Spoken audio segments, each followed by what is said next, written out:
आज जानते हैं ओशो रजनीश का जीवन परिचय। ओशो रजनीश ओशो के नाम से शायद पूरी दुनिया परिचित है।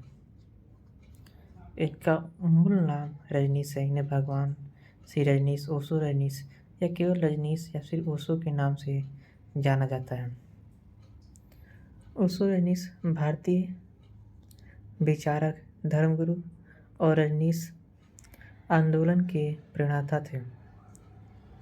वह रहस्यमय गुरु और आध्यात्मिक शिक्षक के रूप में ख्याति प्राप्त थे। वे धार्मिक रूढ़ियों के आलोचक और मानव कामुकता के प्रति खुला रवैया रखने के कारण भारत और पश्चिमी देशों में आलोचना के भी पात्र बने। लेकिन बाद में उनके विचारों को भारत और पश्चिमी सभ्यता दोनों ने स्वीकार किया।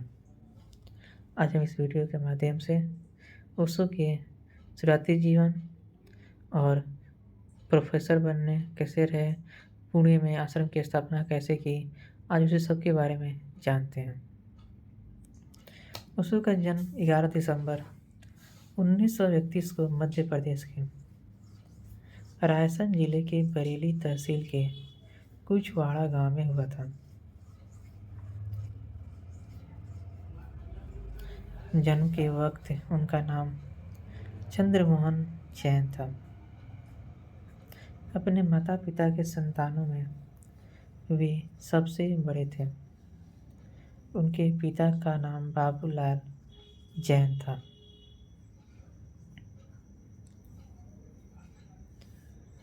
वे कपड़े के व्यापारी थे। माता का नाम सरस्वती जैन था। 7 वर्ष तक की उम्र में वह अपनी नैनीहाल में रहे। यहाँ उनका विकास स्वतंत्र, उन्मुक्त वातावरण में रूढ़िवादी शिक्षाओं से दूर हुआ। बचपन से ही वे गंभीर और सरल स्वभाव के थे। विद्यार्थी जीवन में रजनीश बगावती सोच रखते थे। उन्हें परंपरागत तरीके अच्छे नहीं लगते थे। किशोरावस्था तक आते आते रजनीश पूरे नास्तिक बन चुके थे।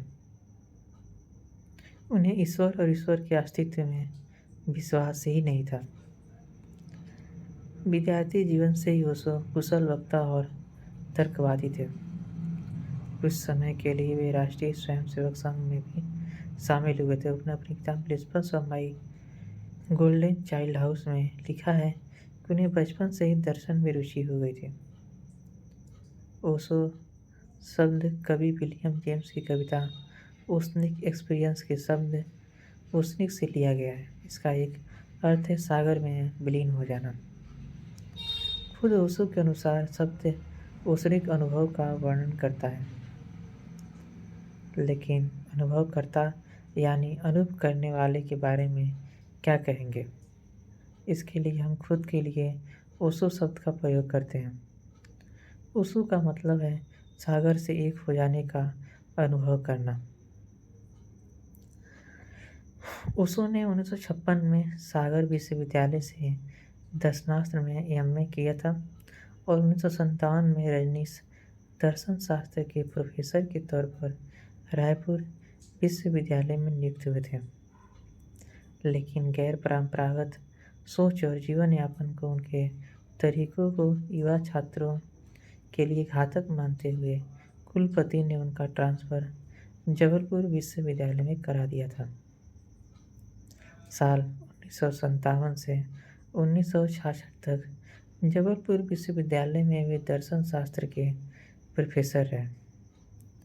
इस दौरान उन्होंने पूरे देश का दौरा किया और अलग अलग धर्म और विचारधारा पर देश भर में प्रवचन देना शुरू किया। वह लोगों को अपना खुद का दर्शन समझाने लगते थे। वह 10 दिन का ध्यान शिविर भी आयोजित करते थे। जल्द ही उन्हें आम समाज में आचार्य रजनीश के तौर पर पहचाने जाने लगा। 1966 में नौकरी छोड़कर उन्होंने नव संन्यास आंदोलन की शुरुआत की। वह 20 से 50 हज़ार लोगों को एक साथ संबोधित करते थे। बड़े शहरों में उन्हें सुनने के लिए बड़ी मात्रा में भीड़ इकट्ठा होती थी। इसके बाद उन्होंने खुद को ओशो कहना शुरू कर दिया। साल 1970 में वे कुछ समय के लिए मुंबई रुके और अपने अनुयायियों को नव संन्यास की शिक्षा दी और एक आध्यात्मिक मार्गदर्शक की तरह कार्य प्रारंभ किया। यहीं से वे एक महिला लक्ष्मी कुरवा जो बाद में माँ योगा लक्ष्मी बन गई थी, वही रजनीश के सचिव बन गई और मुंबई में स्थापित होने के लिए फंड इकट्ठा करना शुरू कर दिया। 1974 में रजनीशपुरी आ गए और यहाँ उन्होंने कोरेगांव पार्क इलाके में भव्य आश्रम की स्थापना की, जिसके बाद उनके अनुयायियों ने विदेशियों की संख्या बढ़ने लगी। इस आश्रम को आज ओशो इंटरनेशनल मेडिटेशन रिजॉर्ट के नाम से जाना जाता है।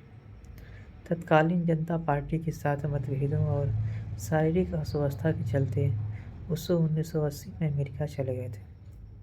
स्वस्थ होने के बाद 1981 में वहाँ उन्होंने ओरेगॉन संयुक्त राज्य की वास्को काउंटी में रजनीशपुरम की स्थापना की, जो 64,000 एकड़ में फैला था।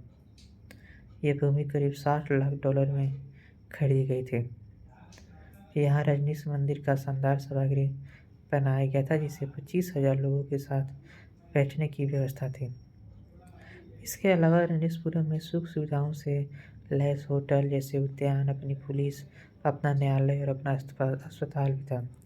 यहाँ शॉपिंग मॉल और हवाई अड्डा भी बनाया गया था। यहाँ उनके अनुयायी खेती भी करते थे। इस बंजर जगह को उनके अनुयायियों ने एक पूरी सुख सुविधाओं से लैस शहर में तब्दील कर दिया।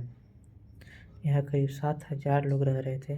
उनके शिष्यों ने इस आश्रम को रजनीशपुरम नाम के शहर से तौर पर रजिस्टर करना चाहता, परंतु स्थानीय लोगों ने इसका विरोध किया। उनके शिष्यों में विदेशी और भारतीय धनी और ग्लैमरस जीवन जीने वाले लोग शामिल थे।